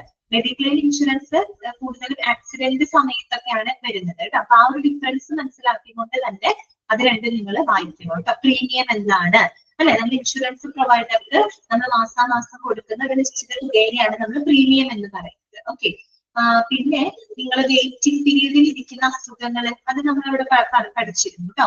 വെയിറ്റിംഗ് പീരീഡിലൊക്കെ ഇരിക്കുന്ന അസുഖങ്ങൾ ഏതൊക്കെയാണെന്ന് വെച്ചാൽ നമുക്ക് ഉടനടി ഇൻഷുറൻസ് പരിരക്ഷ ലഭിക്കില്ല. വെയിറ്റിംഗ് പീരീഡ് ഉണ്ട്, അതിനുശേഷം മാത്രമേ നമുക്ക് ഇൻഷുറൻസ് പരിരക്ഷ കിട്ടുള്ളൂ. അങ്ങനെയുള്ള കുറച്ച് അസുഖങ്ങളൊക്കെ നമ്മൾ പഠിച്ചിരുന്നു. അതുപോലെ ERBAയുടെ ഫുൾ ഫോം പഠിച്ചു വെക്കണം. ഇതൊക്കെ അവിടെ നോട്ട് ചെയ്താൽ മതി കേട്ടോ. പിന്നെ ആ CGHS കാർഡിന്റെ കളറ് അത് നോക്കാം. അതിലൊക്കെയാണ് കൂടുതലും ക്വസ്റ്റ്യൻസ് വന്നിട്ടുള്ളത് കേട്ടോ. ഓക്കെ, പിന്നെ നിങ്ങൾ മറ്റുള്ളത് ഇപ്പോ തേർഡ് പാർട്ടി അഡ്മിനിസ്ട്രേറ്റർ എന്താണ്, CPPA പഠിച്ചില്ലേ, തേർഡ് പാർട്ടി അഡ്മിനിസ്ട്രേറ്റർ എന്താണ്. അപ്പൊ അതൊക്കെ ഒന്ന് ജസ്റ്റ് ഒന്ന് വായിച്ച് നല്ലപോലെ മനസ്സിരുത്തി വായിക്കുക കേട്ടോ. ഓക്കെ, അന്നത്തെ ക്ലാസ്സിൽ ഞാൻ പറഞ്ഞു കഴിഞ്ഞപ്പോ ക്ലിയർ ആയിരുന്നു നിങ്ങൾക്ക്. അപ്പൊ ഒന്നുകൂടെ അത് വായിക്കുക കേട്ടോ, വായിച്ചാൽ മതി, കിട്ടും. അപ്പൊ അതാണ് ഇതിനെപ്പറ്റി, മെഡിക്കൽ ഇൻഷുറൻസിനെ പറ്റി അത്രയൊക്കെ തന്നെ പറയാനുള്ളൂ. ദെൻ നമുക്ക് സെൻട്രലൈസ്ഡ് മെഡിക്കൽ ഗ്യാസ് സിസ്റ്റം, അത് നിങ്ങൾ മറന്നിട്ടുണ്ടാവില്ല. കാര്യം നമ്മൾ ഈ അടുത്ത കാലത്ത് എടുത്തൊരു ചാപ്റ്റർ ആയതുകൊണ്ട് മിക്കവാറും നിങ്ങളുടെ ഓർമ്മയിൽ ഉണ്ടാവും എന്ന് വിചാരിക്കും കേട്ടോ. നോക്കട്ടെ,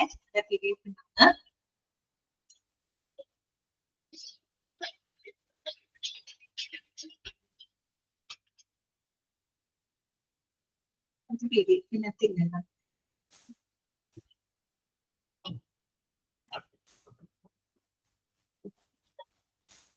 അതെ, ഇതിന്റെ PDF-നകത്തില്ല കേട്ടോ. അപ്പൊ നിങ്ങളുടെ PDF-ൽ നോക്കിയാൽ മതി. ചിലത് മാത്രമേ സിസ്റ്റത്തിൽ കിടക്കുള്ളൂ, വേറെ ക്ലാസ് റൂമിലായിട്ട്. ഓക്കെ, അപ്പൊ ഒന്ന് ശ്രദ്ധിക്കാം. സെൻട്രലൈസ്ഡ് മെഡിക്കൽ ഗ്യാസ് സിസ്റ്റം കേട്ടോ. അത് എളുപ്പമുള്ള ഒരു ചാപ്റ്റർ ആണ് കേട്ടോ. അറിയാലോ, കാരണം മെയിൻ ഏറ്റവും തുടക്കത്തെ 3-4 പേജിൽ മാത്രമാണ് മെയിൻ ആയിട്ട് പഠിക്കാനുള്ള കാര്യങ്ങൾ. ബാക്കിയുള്ളത് മുഴുവൻ എന്താണ്, സേഫ്റ്റി പ്രിക്കോഷൻസിനെ പറ്റിയിട്ടാണ്. എന്ന് പറഞ്ഞാൽ നമുക്ക് വായിച്ചാൽ കിട്ടാവുന്ന കാര്യങ്ങളേ ഉള്ളൂ കേട്ടോ. അപ്പൊ 1-2 ക്വസ്റ്റ്യൻസ് ഒന്ന് പറയാം, ഒന്ന് ശ്രദ്ധിച്ച് കേൾക്കാം. Dash are the gases administered to patients. എന്താ, മെഡിക്കൽ ഗ്യാസസ് നമ്മൾ ഓൾറെഡി പഠിച്ചൊരു കാര്യമാണ്. What is the full form of COPD? COPDയുടെ ഫുൾ ഫോം എന്താ? നമ്മൾ ഫസ്റ്റ് സെക്കൻഡ് തൊട്ട് പഠിക്കുന്നതാണ്. എന്താണ്? ക്രോണിക് ഒബ്സ്ട്രക്റ്റീവ് പൾമണറി ഡിസീസ് കേട്ടോ. അതുപോലെ ഓക്സിജൻ സിലിണ്ടറിന്റെ കളർ കോഡ് വൈറ്റ് ആണ് കേട്ടോ. വേറെ എവിടത്തെ നിങ്ങൾ നോക്കണ്ട, നിങ്ങളുടെ ടെക്സ്റ്റ് ബുക്കിൽ നിങ്ങളുടെ PDF-നകത്ത് എന്താണോ കൊടുത്തിരിക്കുന്നത് അത് തന്നെയാണ് ആൻസർ ആയിട്ട് എഴുതുന്നത് കേട്ടോ. അത് തന്നെയാണ് ആൻസർ ആയിട്ട് എഴുതുന്നത്. അല്ലാതെ മറ്റെവിടെയെങ്കിലും കണ്ട കളർ കോഡ് എഴുതരുത്. നിങ്ങളുടെ ടെക്സ്റ്റ് ബുക്കിൽ എന്താണോ പ്രിന്റ് ചെയ്ത് തന്നിരിക്കുന്നത് ആ കളർ കോഡ് തന്നെയാണ് നിങ്ങൾ പഠിച്ച എക്സാമിന് ആൻസർ എഴുതേണ്ടത് കേട്ടോ. Dash is the colour code of an oxygen cylinder. നമ്മൾ പറഞ്ഞു ഓക്സിജൻ അല്ലെ, വൈറ്റ് ആണ് കേട്ടോ, വൈറ്റ്. സോ പിന്നെ വിച്ച് ഗ്യാസ്, പിന്നെ ഏറ്റവും ഇമ്പോർട്ടന്റ് നിങ്ങൾ നോട്ട് ചെയ്യണം, ഓരോ ഗ്യാസുകളുടെ ഉപയോഗം എന്തിനു ഉപയോഗിക്കും അത് ഇമ്പോർട്ടന്റ് ആണ്. ഒരു കാരണവശാലും നിങ്ങൾ സ്കിപ്പ് ചെയ്യരുത് കേട്ടോ. അതായത് ഓക്സിജൻ, നമ്മുടെ ഓരോ ഗ്യാസുകൾ അല്ലെ, വാക്വം എന്തിനു യൂസ് ചെയ്യുന്നു, കാർബൺ ഡൈ ഓക്സൈഡ് എന്തിനു ഉപയോഗിക്കുന്നു, ഓക്സിജൻ എന്തിനു ഉപയോഗിക്കുന്നു, നൈട്രസ് ഓക്സൈഡ് എന്തിനു ഉപയോഗിക്കുന്നു, അതുപോലെ തന്നെ ചിരിപ്പിക്കുന്ന വാതകം അല്ലെ, ലാഫിംഗ് ഗ്യാസ്, നൈട്രസ് ഓക്സൈഡ് പല തവണ റിപ്പീറ്റ് ചെയ്ത് വന്ന ക്വസ്റ്റ്യൻ ആണ്, മറന്നു പോകരുത്. പിന്നെ നോക്കി ഒരു ക്വസ്റ്റ്യൻ നിങ്ങൾ ശ്രദ്ധിച്ചോട്ടോ. Which gas is known as a laughing gas? ഏതാണ്? Nitrous oxide. അടുത്ത ചോദ്യം നോക്കിയേ, which gas is used for cryosurgery? Cryogenic agent, cryo സർജറിക്ക് ആയിട്ട് ഉപയോഗിക്കുന്ന ഏതാണ്? നൈട്രജൻ ആണ് അല്ലെ, ലിക്വിഡ് നൈട്രജൻ ആണ്, ഓർത്ത് വെക്കണം കേട്ടോ. അതുപോലെ തന്നെ ഡാഷ് ആണ്, അപ്പൊ അത് ഇമ്പോർട്ടന്റ് ആണ് കേട്ടോ. അതുപോലെ ഇൻസുഫ്ലേറ്റിങ്ങിന് വേണ്ടിയിട്ട് ഉപയോഗിക്കുന്നത് ഏത് ഗ്യാസ് ആണ്? കാർബൺ ഡൈ ഓക്സൈഡ് ആണെന്ന് നമ്മൾ പഠിച്ചു. അതിന്റെ ഉൾഭാഗം മൂടി വീർപ്പിച്ച് കുറച്ചുകൂടെ വലുതാക്കി കാണാനായിട്ട് ഉപയോഗിക്കുന്നത് കാർബൺ ഡൈ ഓക്സൈഡ് ആണ്. അങ്ങനെയൊക്കെ ഉള്ളത് നോട്ട് ചെയ്യണം കേട്ടോ. വിച്ച് മെറ്റൽ, ശ്രദ്ധിച്ച് കേൾക്കാം, which metal is used to make the pipes in a centralised gas system? നിങ്ങൾ പറ, സെൻട്രലൈസ്ഡ് മെഡിക്കൽ ഗ്യാസ് സിസ്റ്റത്തിനകത്ത് പൈപ്പ് ഉണ്ടാക്കാൻ നമ്മൾ ഏത് മെറ്റലാണ് ഉപയോഗിക്കുന്നത്? ഏത് മെറ്റലാണ് നമ്മൾ ഉപയോഗിക്കുന്നത്? Which metal? Copper. Okay, very good, correct ആണ്, കോപ്പർ ആണ് യൂസ് ചെയ്യുന്നത് കേട്ടോ. ഓപ്ഷൻ ഒക്കെ അലൂമിനിയം, ഇരുമ്പ്, പിന്നെ സ്റ്റെയിൻലെസ് സ്റ്റീല് അങ്ങനെയൊക്കെ പറഞ്ഞു തരൂ കേട്ടോ. അതൊന്നും കൊണ്ടുപോയി മാർക്ക് ചെയ്യരുത്, കോപ്പർ തന്നെ മാർക്ക് ചെയ്യുന്നു കേട്ടോ. അതുപോലെ MSDS ഫുൾ ഫോം എന്താണ്? MSDS സേഫ്റ്റി പ്രിക്കോഷൻസ് പഠിച്ചപ്പോൾ നമ്മൾ പറഞ്ഞു എന്താണ്? മെറ്റീരിയൽ സേഫ്റ്റി ഡാറ്റ ഷീറ്റ് കേട്ടോ, material safety data sheet. Then അടുത്തത് എന്താണ്? Dash supply vacuum. Dash supply vacuum outlet ആണോ ഇൻലെറ്റ് ആണോ? ഇൻലെറ്റ് സപ്ലൈ വാക്വം എന്ന് പറഞ്ഞ ഒരു സെന്റൻസ് തന്നെ അതിനകത്ത് കറക്റ്റ് ആയിട്ട് എഴുതി വെച്ചിട്ടുണ്ട്. അത് നോട്ട് ചെയ്ത് വെക്കുക കേട്ടോ. അതുപോലെ തന്നെ ഒരു ക്വസ്റ്റ്യൻ ശ്രദ്ധിച്ചേ, dash is a device that accepts a gas at a high pressure and lessens it to a much lower working pressure. ഏതാണ് ഭാഗം? റെഗുലേറ്റർ അല്ലെ. റെഗുലേറ്റർ എന്താണെന്ന് കൃത്യമായിട്ട് അവിടെ കൊടുത്തിട്ടുണ്ട് കേട്ടോ. അതുപോലെ തന്നെ ഡാഷസ് ആണ് പറഞ്ഞത്. പിന്നെ എന്താണ്? which network plays a vital role in the gas distribution system? Medical gas വിതരണ സംവിധാനത്തില് ഏത് സിസ്റ്റം ആണ് ഏറ്റവും ഇമ്പോർട്ടന്റ്? പൈപ്പിംഗ് നെറ്റ്വർക്ക് ആണ്. നമ്മൾ ആ കമ്പോണന്റ് പഠിച്ചപ്പോൾ തന്നെ കമ്പോണന്റിന്റെ ബ്രാക്കറ്റിൽ തന്നെ അതിന്റെ പർപ്പസ് ഇങ്ങനെ എഴുതി കൊടുത്തിട്ടുണ്ട് അല്ലെ. അപ്പൊ അതിന് വന്നിട്ടുള്ള ഒരു ക്വസ്റ്റ്യൻ ആണ് കേട്ടോ. Which network plays a vital role in the gas distribution system? ഇതിലെന്താണ്? Piping network. ഓക്കെ, പിന്നെ അടുത്ത ക്വസ്റ്റ്യൻ നോക്കിയേ, dash are the reserves that generate the flow of medical gases through piping network? Sources ആണ് അല്ലെ, sources ആണ് കേട്ടോ. കമ്പോണന്റിന്റെ അടുത്ത question ആണ് കേട്ടോ. അതുപോലെ തന്നെ എന്താണ്? Dash is the colour code of carbon dioxide. Carbon ഡൈ ഓക്സൈഡിന്റെ കളർ കോഡ് എന്താ? ഓർമ്മയുണ്ട് നിങ്ങൾക്ക്? കാർബൺ ഡൈ ഓക്സൈഡിന്റെ കളർ കോഡ് ഏതായിരുന്നു? Grey colour. Okay, very good, correct ആണ്, ഗ്രേ കളർ ആണ്. ഓക്കെ, അതുപോലെ ERP ഇവിടെ നിന്ന് കേട്ടിട്ടുണ്ടോ? ERP എന്താണ്? Emergency response plan. എന്താണ്? Emergency response plan. ഓക്കെ, പരസ്പരം നിങ്ങൾ പ്രത്യേകം നോട്ട് ചെയ്ത് വെക്കണം കേട്ടോ. അതുപോലെ അപ്പൊ ഞാൻ പറഞ്ഞ കാര്യങ്ങൾ കളർ കോഡ് ഇമ്പോർട്ടന്റ് ആണ്, പഠിച്ചു വെക്കുക. പിന്നെ ഓരോ ക്ലാസ്സും എന്തിനു ഉപയോഗിക്കുന്നു അത് നിങ്ങൾ അതിലെ വരികൾ തന്നെ വായിക്കുന്ന നല്ലപോലെ ശ്രദ്ധിച്ച് വായിച്ചു പോവുക കേട്ടോ. അതേ സെന്റൻസുകൾ തന്നെ ആയിരിക്കും നിങ്ങൾ ചിലപ്പോൾ ക്വസ്റ്റ്യൻ പേപ്പറിനകത്ത് കാണുന്നുണ്ടായിരിക്കാം. പിന്നെ എന്തായിരുന്നു, പിന്നെ ആ ഒരു മെഡിക്കൽ ഗ്യാസ് സിസ്റ്റത്തിന്റെ കമ്പോണന്റുകൾ കേട്ടോ, ഓരോ പാർട്ടുകൾ, മാനിഫോൾഡ് സിസ്റ്റം എന്താണ്, പിന്നെ ലാഫിംഗ് ഗ്യാസ്, നൈട്രസ് ഓക്സൈഡ്, ഇതേ നൈട്രസ് ഓക്സൈഡ് തന്നെയാണ് അനാൾജസിക് ആയിട്ട് നമ്മൾ ഉപയോഗപ്പെടുത്തുന്നത് കേട്ടോ. അത്രയൊക്കെയാണ് മെയിൻ ആയിട്ട് വരുന്നത്. പിന്നെ ലാസ്റ്റത്തെ ഭാഗം എന്ന് പറഞ്ഞു കഴിഞ്ഞാൽ കൂടുതലും സേഫ്റ്റി പ്രിക്കോഷൻസ് ആണ്. അതിൽ റെഗുലേറ്റർ എന്താണ്, MSPSന്റെ ഫുൾ ഫോം, ERPയുടെ ഫുൾ ഫോം, ഓക്കെ, അതൊക്കെ ഒന്ന് നോട്ട് ചെയ്ത് കേട്ടോ. ശരി, അപ്പൊ നമുക്ക് ഇന്നത്തെ ക്ലാസ് വൈൻഡപ്പ് ചെയ്യാം. നമുക്ക് ഒരു ചാപ്റ്റർ കൂടെ പറയാനുണ്ട്, മെഡിക്കൽ എക്യുപ്മെന്റ്. എന്തായാലും മൺഡേ ക്ലാസ് ഉണ്ടല്ലോ, അപ്പൊ മൺഡേ നമുക്ക് അത് കൂടെ പറയാം കേട്ടോ.